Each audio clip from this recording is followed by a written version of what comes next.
আমি বললাম, আমি ব্যর্থ। আল্লাহ বলেন, বিশ্বাসীরা সফল হয়।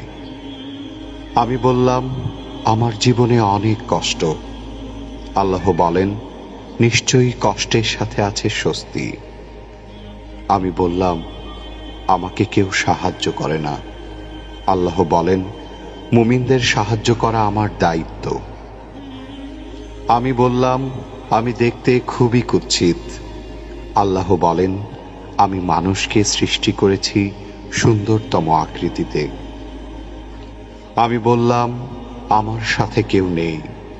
আল্লাহ বলেন, ভয় করো না, আমি মুমিনদের সাথে আছি।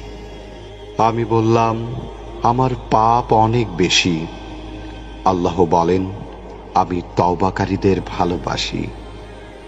আমি বললাম, আমি সব সময় অসুস্থ থাকি।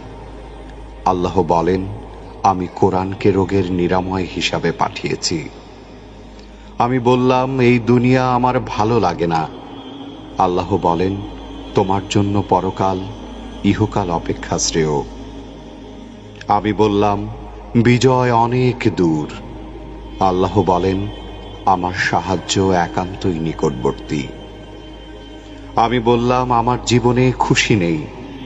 আল্লাহ বলেন, শীঘ্রই তোমার রব তোমাকে এত দেবেন যে তুমি খুশি হয়ে যাবে। আমি বললাম, আমি সব সময় হতাশ। আল্লাহ বলেন, আর তোমরা নিরাশ হও না এবং দুঃখ করো না। আমি বললাম, আমার কোনো পরিকল্পনা সফল হচ্ছে না। আল্লাহ বলেন, আল্লাহ সর্বোত্তম পরিকল্পনাকারী। আমি বললাম, আমার কেউ নেই।